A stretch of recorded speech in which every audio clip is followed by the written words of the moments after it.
నమస్తే, welcome to ATV news Telugu. గతంలో ఎన్నడూ లేని విధంగా లోక్సభ స్పీకర్ పదవికి ఎన్నిక జరిగింది.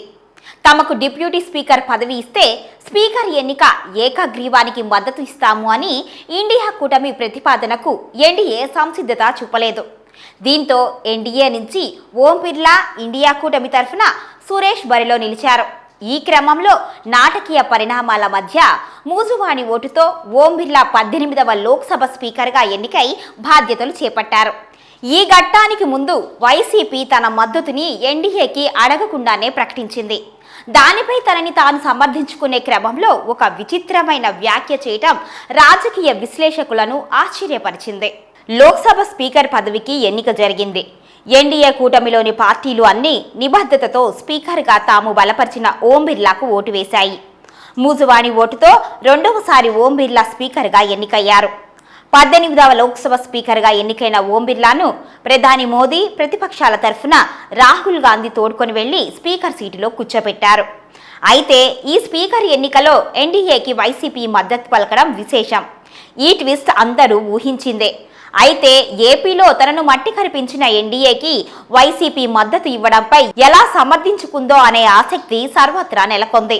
కేవలం 4 ఎంపీలున్న వైసీపీకి పార్లమెంటరీ పార్టీ నాయకుడిగా వ్యవహరిస్తున్న వైవి సుబ్బారెడ్డి స్పీకర్ ఎన్నికల్లో ఎన్డీఏ అభ్యర్థికి తాము ఏ పరిస్థితుల్లో మద్దతు ఇవ్వాల్సి వచ్చిందో ఎంతో గొప్పగా చెప్పారు. ఈ వివరణ తలలు పండిన రాజకీయ విశ్లేషకులను సైతం నోరెళ్లబెట్టించింది అంటే అతిశయోక్తి కాదు. ఆయన ఇంతకీ ఏం చెప్పుకొచ్చారు అంటే, కాంగ్రెస్ టీడీపీ లాలూచీ రాజకీయాలకు వ్యతిరేకంగా ఎన్డీఏ అభ్యర్థి ఓం బిర్లాకు మద్దతు ఇచ్చినట్లుగా ఆయన ప్రకటించారు.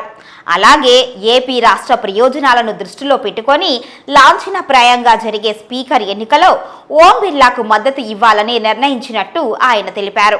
వాస్తవానికి వైసీపీ మద్దతు ఎన్డీఏకి అదనపు బలమే తప్ప అవసరమైన బలం ఏమాత్రం కాదు.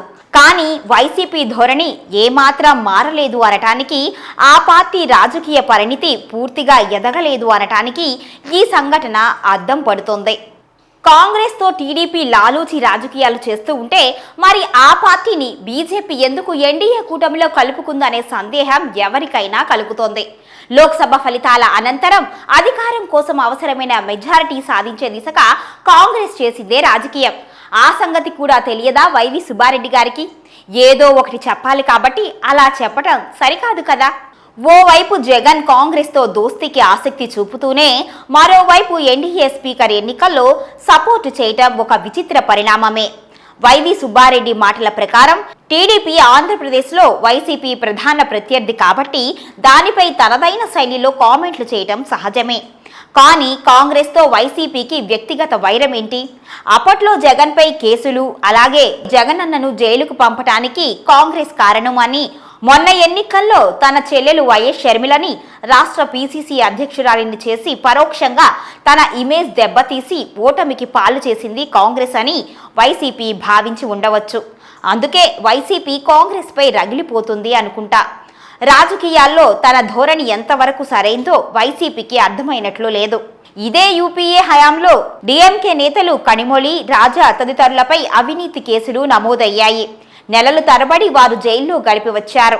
అప్పట్లో యూపీఏ కూటమిలో డీఎంకే క్రియాశీలక పాత్ర పోషిస్తున్న సంగతి జగన్, వైసీపీ నేతలు మరిచిపోయారనుకుంటా. ఏపీలో తనకు ప్రధాన ప్రత్యర్థి అయిన ఎన్డీఏకు వైసీపీ మద్దతు ఇవ్వడం వలన చివరికి తన పార్టీ శ్రేణులు కూడా జవాబు చెప్పుకోలేని పరిస్థితి దాపురిస్తుంది అన్న నగ్న సత్యం గ్రహింపు వైసీపీకి లేదు. మద్దతు ఇచ్చినా వైవి సుబ్బారెడ్డి సమర్థత చాలా దారుణంగా ఉంది. ప్రతిదానికి టీడీపీని ముందుకు తెచ్చి ఏదో చెబితే ప్రజలు గుడ్డిగా నమ్ముతారు అనే ఆశలు ఇంకా ఉన్నట్టు ఉన్నాయి. ఇలాంటి సంఘటనలకే మొన్న ఎన్నికల్లో ప్రజలు వైసీపీ గూబ గుయ్యమనిపించారు అన్న నిజం ఇప్పటికైనా వైసీపీ గుర్తించి పార్టీ విధానాలను, ప్రజలకు పంపే సందేశాలను, క్రియాశీలక కార్యక్రమాలను తగిన రాజకీయ కోచ్ సహాయంతో రూపొందించుకోవాలి. లేకపోతే మళ్లీ డకౌట్కు సిద్ధపడాల్సి వస్తుంది. పరువు నిలుపుకోవడమా, పతనం అంచులకు చేరటమా అన్నది అధినాయకుడు విజ్ఞతపై ఆధారపడి ఉంటుంది.